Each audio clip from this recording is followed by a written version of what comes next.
for a moment. Hopefully you're stretched out, you feel limber. What I'd like for you to do is look around and see somebody that you haven't said hello to either this week or last week. And if you're a first-time visitor, you've got it made today, really. You are going to be greeted like you've never been greeted before. And I'm going to give you 60 seconds, but that's it, because I know what you do during these times, okay? So take 60 seconds. You need to say hi. You need to welcome them.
I'm telling you.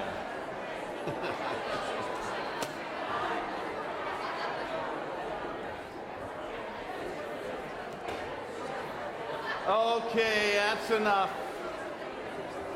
Hey, you may be seated. I give you an inch, you take a mile. Unbelievable. Hey, you are in for it today. And let me show you why. Normally, when I get up here, there's these little waters that keep me hydrated. Well, I get up here this morning, and here's this guy. So, fasten your seatbelt. You are in for one here today. Like many of you, I have a junk email folder. And truthfully, I don't know how the software understands what's junk and what I should get, but it typically does a pretty good job of sorting out, what needs to go through and what has been sent to 200,000 people at once. And I was looking through my junk folder the other day, and some of the most popular junk emails that make it in there, probably like yours, some of my most popular are mortgage loan proposals. That one gets in there. Life insurance offers gets in there. There is the occasional how to win the war against hair loss. It's not funny. It's not funny. But my favorite is this one. I've gotten this one 3 different times.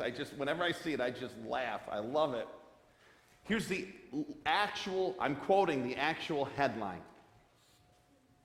Eat what you want, when you want, and don't exercise, and watch the pounds melt away. Serious. In case you're wondering, that's the diet I'm currently on. And you know why we laugh? Because I think there's common sense here.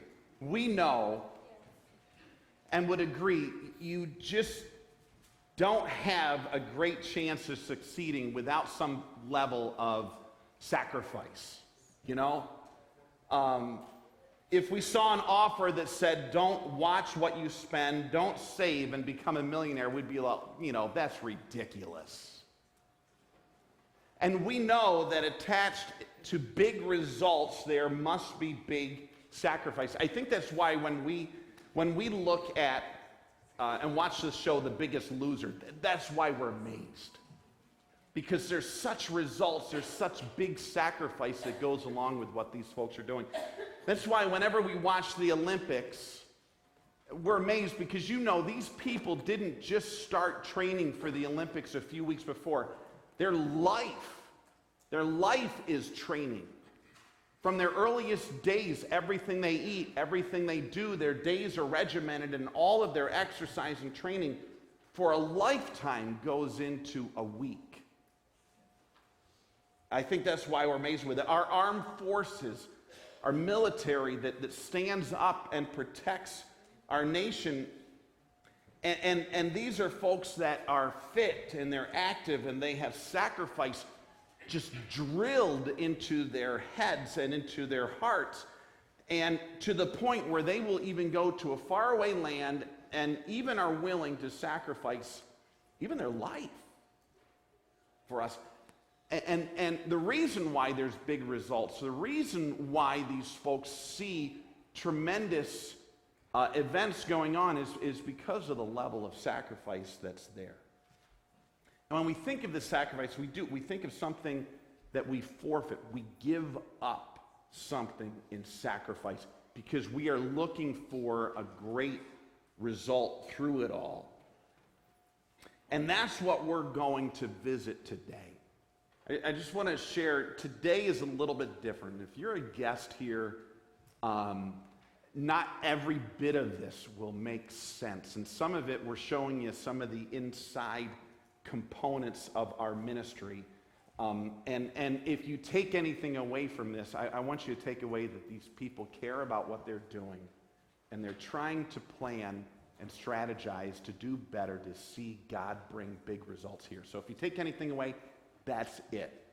And I want you to be encouraged with that. For the rest of us, God's calling us to sacrifice for something great.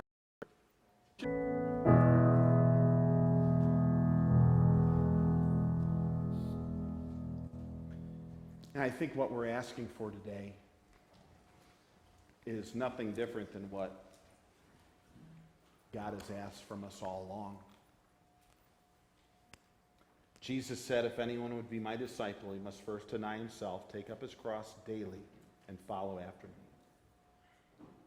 Apostle Paul said, I urge you, brothers, by the mercies of God, to present your bodies a living sacrifice, holy and acceptable unto God, which is your reasonable act of service. John Henry Jowett said this: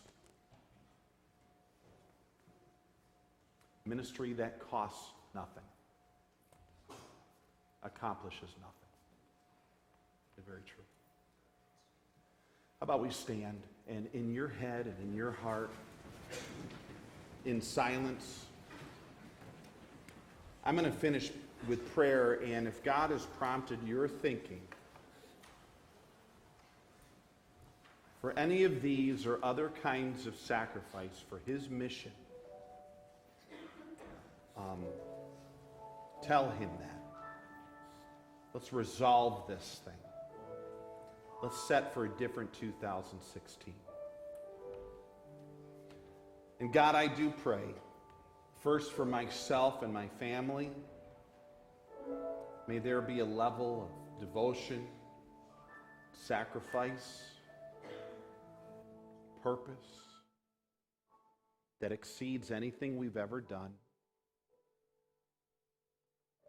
Whether it be from our finances and resources and time and fear, God, I pray that you would see increased effort of sacrifice for your glory, for your kingdom, and for your blessing. And may that be the case for everyone else here. Father, would you help us to consider just what you can do with our little and make it big. May 2016 we see people come to Jesus, be baptized, marriages mended, families sutured, dedicated individuals for service to reach our community and those in need. And we give you all the honor and glory for it. And all of Calvary said, amen. God bless.